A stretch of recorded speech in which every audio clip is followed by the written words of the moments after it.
Hello ladies and gentlemen, Big Daddy Top Hat here, welcoming you once again to view yet another exciting edition of Fighting Game Thursday. Amongst this weekly content, we have been slowly looking at every game within the Capcom vs series, in chronological order. From the first X-Men vs Street Fighter game, to the more fleshed out entries in the Marvel vs Capcom series, to both the SNK and Tatsunoko crossovers.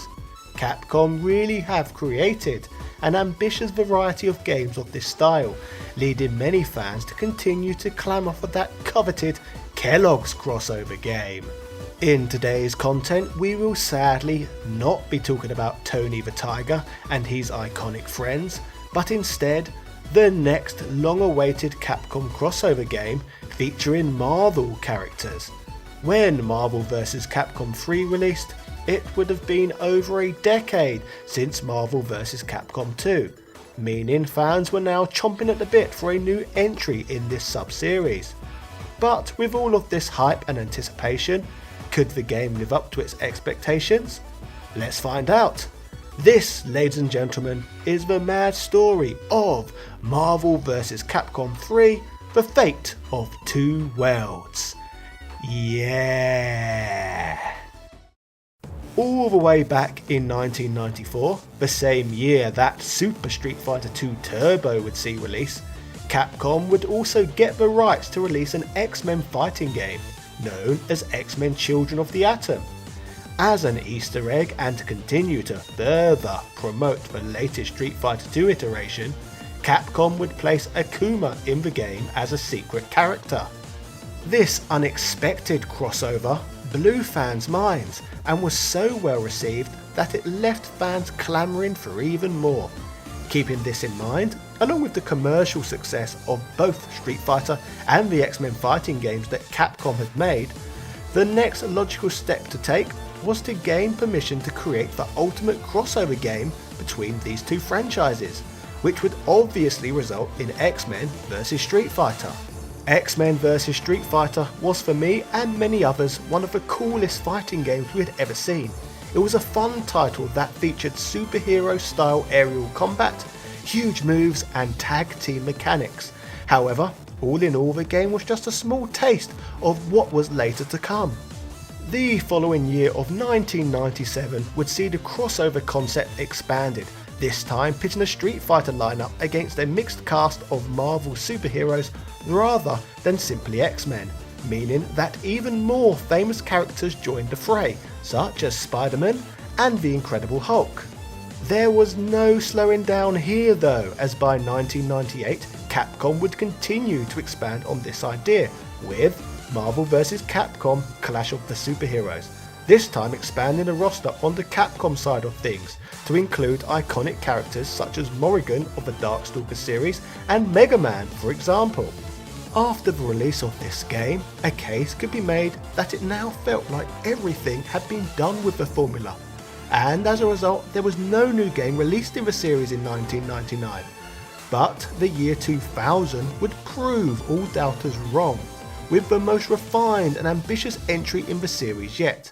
This title, known as Marvel vs Capcom 2 Age of Heroes, would not only feature 3-on-3 tag team mechanics, but also feature new glossy 2.5D stage backdrops and an insanely huge roster of 56 characters. This would mean you could play as everyone from all of the 3 previous games, along with a host of new characters to select too, some even exclusively created for this game. The game was the apex of the Marvel vs Capcom series and pushed the concept further than fans could have possibly imagined. Marvel vs Capcom 2 is simply one of the greatest sprite-based fighting games of all time, and its chaotic nature, huge roster and 3-on-3 fighting mechanics would always make it a difficult game to top. Sadly though, in the events following the release of this game, Capcom would run into legal issues with Marvel that would put the series on hiatus for nearly a decade, but would continue their run of quality with the Capcom vs SNK games, Another ambitious tag team crossover series, with the second entry also going on to become one of the apex titles of the 2D sprite-based fighting game era. Aside from this though, not all was rosy when it came to Capcom's fighting titles. Street Fighter 3 and its iterations had been a commercial failure. Street Fighter EX3 had been completely overshadowed and outsold by Tekken Tag Tournament. Capcom's 3D crossover game Capcom Fighting All-Stars was cancelled due to quality issues, and Capcom's sprite-based fighting game Capcom Fighting Evolution sold poorly and was panned by fans and critics alike. Over a course of years, Capcom fighting games had slowly lost their momentum, and for this reason for a few good years the company chose to shy away from the genre, making chances of a Marvel vs. Capcom 3 increasingly less and less likely. Despite all of this, a fighting game renaissance would eventually come for the company, ironically from Street Fighter 2, the game that had previously led to an arcade renaissance in an era where the arcade was considered to be slowly dying. This source of popularity would arrive with the release of Street Fighter 2 on Xbox Live, leading to huge sales numbers as fans nostalgically clawed to play this all-time classic using their modern hardware. This would spark Capcom executive Inafune to greenlight the development of Street Fighter 4, a modern game that was designed to lead the new generation of fighting games while simultaneously cashing in on Street Fighter 2 nostalgia by heavily leaning on the Street Fighter 2 cast and offering very similar gameplay mechanics. In tandem to this, Capcom had also been offered to use Tatsunoko characters in one of their titles, intellectual properties belonging to a Japanese animation company. This would lead to the Wii fighting game Tatsunoko vs. Capcom, a new crossover fighting game that was developed simultaneously at the same time as Street Fighter 4. Street Fighter 4 and Tatsunoko vs. Capcom were both commercial and critical successes, which Capcom put partially down to their new game design choices. Both of these games featured more simplistic scaled-back controls than that of most of the last sprite-based fighting games the company had created prior. These had resulted in poor sales and had largely only been appreciated by the hardcore fighting game community members. Street Fighter 4 and Tatsunoko vs. Capcom brought fighting games back to the mainstream, which would in turn mean lots more Capcom fighting games would be soon to follow. During this period, Capcom would finally acquire a new license to develop a new game using Marvel characters. This title was first publicly announced at Capcom's Captivate Press show in Hawaii in April 2010. But the company had apparently already been working on the title since 2008, the same year as Street Fighter 4 and Tatsunoko vs. Capcom originally released. Ryoto Nitsuma was tasked to head the project, the same man who had found success when he headed production of Tatsunoko vs. Capcom. Nitsuma was ecstatic to lead a project that had seen years and years of unrelenting fan demand to be created and to bring this product to life. He would state that the game was to be built using an MT framework game engine, the same one used to create Resident Evil 4 and Lost Planet 2. The design philosophy for such a title would fall much in line with the already successful Street Fighter 4 and Tatsunoko vs. Capcom games, essentially all games that were designed to maximise gameplay depth and minimise complexity. Street Fighter 4 had expanded the Street Fighter user base, so Nitsuma felt that this line of thinking would result in growing the Marvel vs. Capcom fanbase in much of the same way. In fact, he argued that this was even more important with this game, as it was a great opportunity to draw in Marvel fans who were perhaps not familiar with fighting games at all. Marvel vs. Capcom 3 arguably presented Capcom with one of their biggest opportunities yet, as this was a period in time after the Marvel brand had seen huge success in Hollywood, giving the game a level of marketing appeal not seen with any of the earlier Marvel vs. Capcom games. Capcom's global head of production, Keiji Inafune was rubbing his hands together at the prospect of releasing a game that could appeal to such a wide audience. The game's development would see the company opt for a simple control scheme similar to Tatsunoko vs Capcom, and the addition of simple mode, which we shall get to discussing later. In a first for the company, Capcom would also not bother to plan a release for this game in the arcades at all, and instead this time around attempt to appeal solely to the casual market gaming on the PlayStation 3 and Xbox 360s at home. During the game's development cycle, Capcom's art design team would work extremely closely alongside Marvel comic employees to ensure that all characters in the game were properly artistically represented. This would mean that all characters featured in the game would be modelled after their most recent comic book appearances, leading to many characters looking quite different from their previous Capcom vs series appearances. In terms of authenticity, this would also lead to Nitsuma getting rid of the Japanese voice actors for Marvel characters, as he felt that having those characters speak a language other than English did not mesh well with those characters' images. The game, developed by Capcom in a collaborative effort with 18, would finally see release in February 2011, a whole 11 years since the release of Marvel vs Capcom 2. This long-awaited game would see a simultaneous release on both the Xbox 360 and PlayStation 3, two consoles that seemed perfect homes for the game. In terms of the game itself, the title massively differs artistically from the previous Marvel vs Capcom games.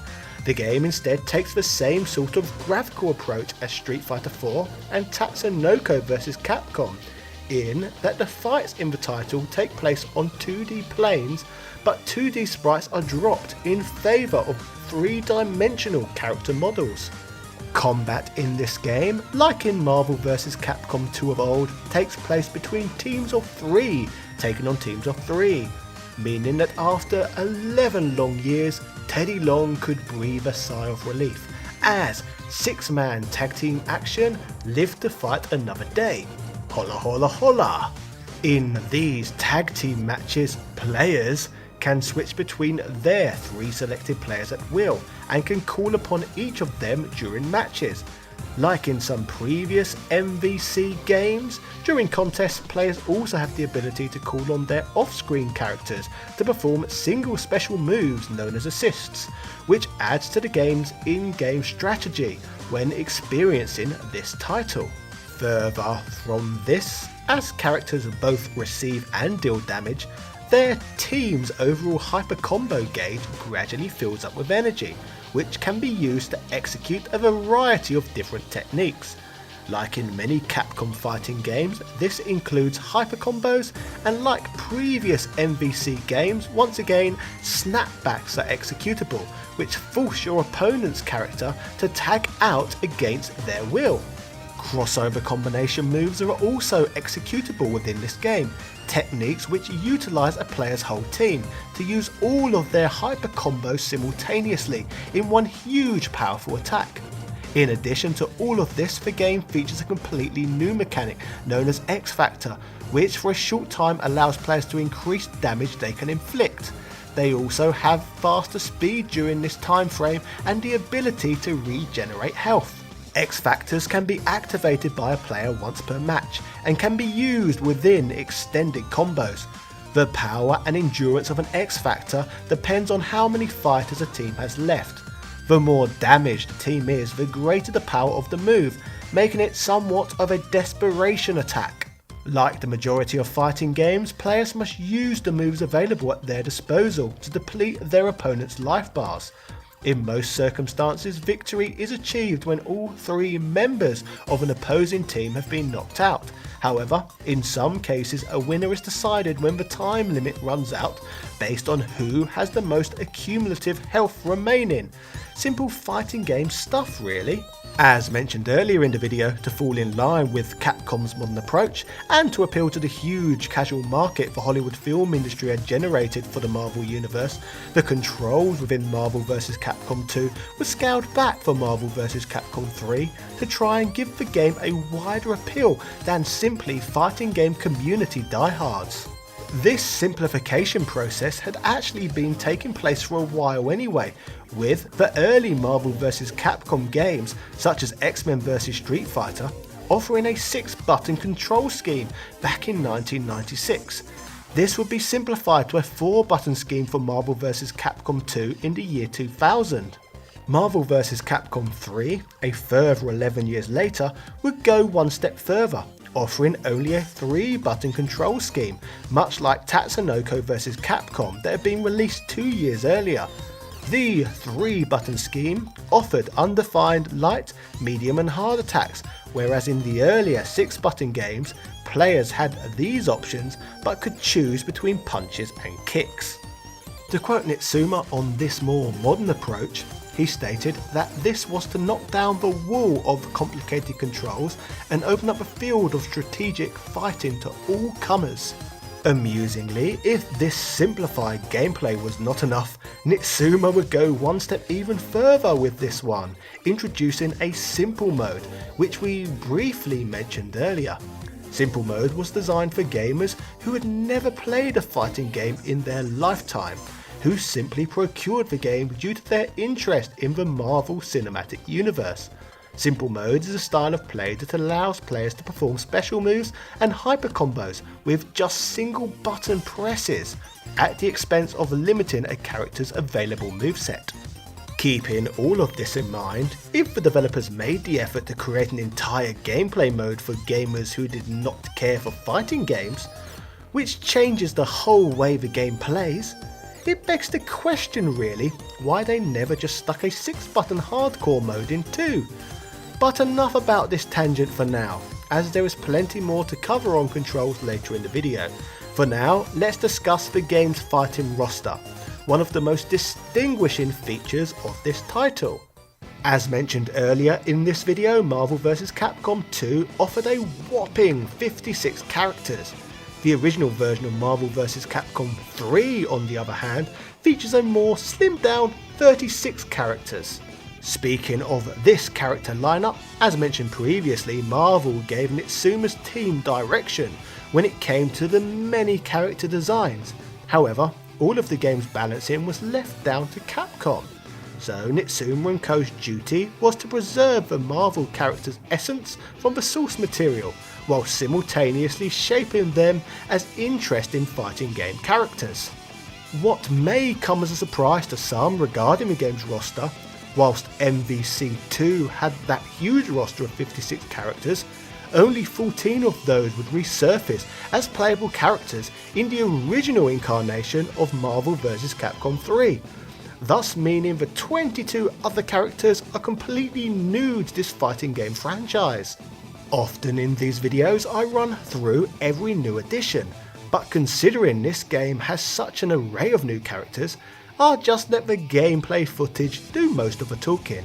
Many of the characters in Marvel vs. Capcom 3, particularly on the Capcom side of things, are modern gaming characters, many of which did not even exist when X-Men vs. Street Fighter was released back in 1996.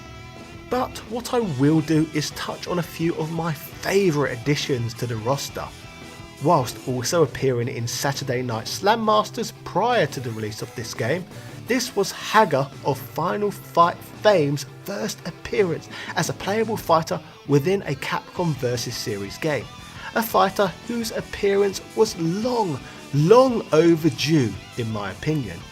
Dante from Devil May Cry is also playable, a fighter who had grown to superstar status in between the release of this title and Marvel vs. Capcom 2 back in the day.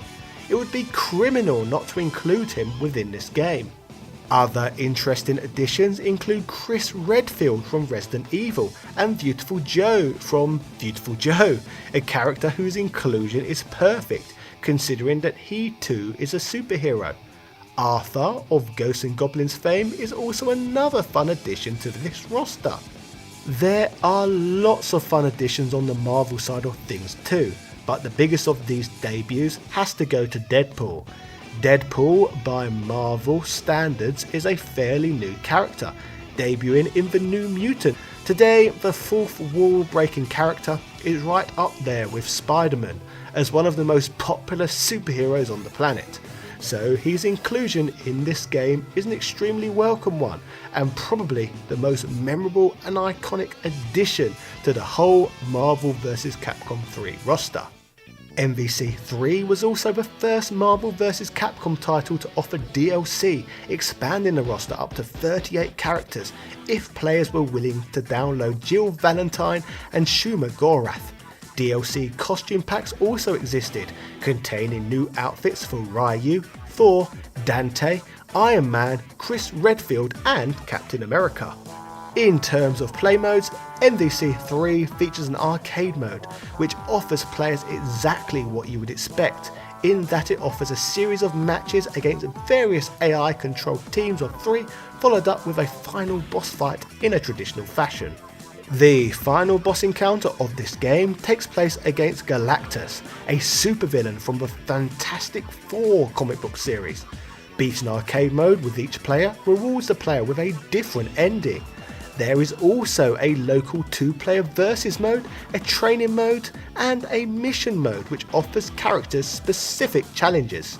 Arguably, most importantly, and in line with the modern era of gaming, the title featured online play utilising Xbox Live and PlayStation Network services, essentially offering up endless multiplayer replayability for those who are that way inclined.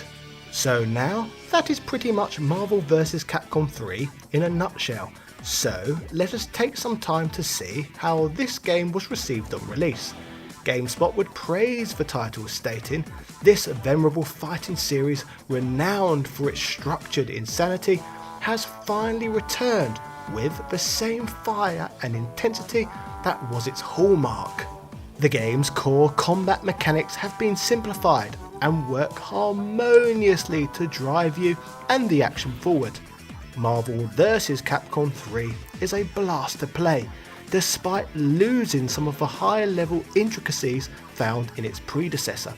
It's an exceptional synthesis of cohesion and chaos, and shows real improvement over its predecessor."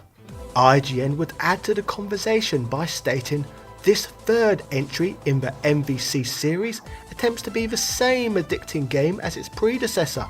The core mechanics for Marvel vs. Capcom 3 are at once fantastic, familiar and alien. Ultimately, the alterations help mature the franchise, removing needless complexity. The game has enough depth as it is." This game isn't perfect, but it got the most important elements right. However, this raises the question of quality versus quantity. Compared with Marvel vs. Capcom 2, we've lost 20 characters. Does the balance and diversity of this group compensate for that loss? In some ways it does. There is something very refreshing about seeing unconventional and original fighting archetypes enter a franchise this established. And yet it's undeniably disappointing that many favourites like Mega Man or Venom are nowhere to be seen. Marvel vs. Capcom 3 doesn't disappoint as a fighting game, even after a decade of waiting. It is very much the same insane concept we know and love, which isn't a bad thing. By drastically revising the roster, what's old is definitely new again. All in all, the game was universally praised, with the game receiving multiple awards. At the Electronic Entertainment Expo, it would get the Best Fighting Game award. It also earned Best Fighting Games of E3 awards from IGN, OneUp.com and X-Play. From critic sources at the time, the only real criticism seemed to rise from the game's lack of online play features, with the game not offering the same depth in this regard than that of Street Fighter 4. Eurogamer pointed specifically to the absence of spectator mode, noting that the exclusion of viewable matches also presented a serious shortcoming in the title. Overall though, critics were very happy with the experience that Marvel vs. Capcom 3 presented. However, 9 years removed from the release of this title, I can see why this game doesn't seem to be as revered as some of the earlier Capcom vs fighting games. The simplified control scheme is less appealing overall to more seasoned fighting game enthusiasts, and for me personally, and perhaps many other gamers, the game's 3D character models lack the same charm as 2D animated sprites. I mean, the game features freaking comic book characters for crying out loud. They were all designed to be appreciated in 2D. However, I guess some will probably disagree with me, bearing in mind the success Marvel has had in Hollywood. Personally though, I have never been on that bandwagon.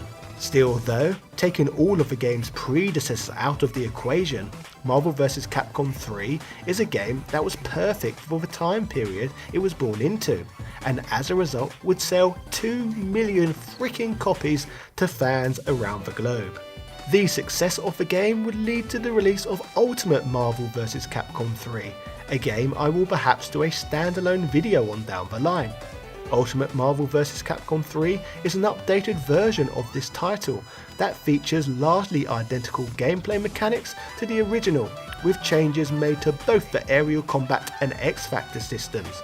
The biggest change to this game though was the inclusion of 12 more fighters, expanding the roster all the way up to 50 fighters, presenting players with a fairly substantial upgrade and certainly the best version of the game to play. But all in all, it is still the same game. To conclude this video, it is still up for debate whether Marvel vs Capcom 3 delivered a superior sequel to that of Marvel vs Capcom 2, and many old school fans of the franchise would certainly disagree in that regard. One fact however cannot be argued with, and that is that Capcom managed to produce something extremely different from the last entry in the series, and a game that overall did a fantastic job of creating a game that appealed to the casual gaming market. Marvel vs Capcom 3 is a polarising game in 2020 that has its fair share of both fans and detractors for completely justifiable reasons. All of these elements combine to make the title an extremely interesting one within fighting game history, and certainly far from the franchise's lowest point, which sadly I will soon be covering on here. Yeah! So ladies and gentlemen, that was the mad history of Marvel vs Capcom 3. Let me know in the comment section what your opinions are on this polarising topic. I would love to hear what side of the fence you sit on with regards to it. If you enjoyed this video, make sure you subscribe, as I release fighting game content on here every week for you to check out. Finally, my channel is partially funded by the generous donations I receive via Patreon. Patrons can earn a credit and a shout out at the end of these videos, along with producer credits at the beginning. These people make working full time on YouTube just that little bit less scary for me, so I'd like to thank you all very much for that. Huge shout outs go out to Carl Johnson, Sebastian Villas, SpongeMatt B, House of the Ted, JD Robbins, Zint Spacies, Andrew Bazansky, Asobi Kwang DX, Michael Baker, Tom Elliott, Computer Man, Antonio Rodriguez, Craig Jenkins, Daniel Daly, Retroversion.com, Dan Barlow Jr., Joel, and all of my other patrons. Yeah.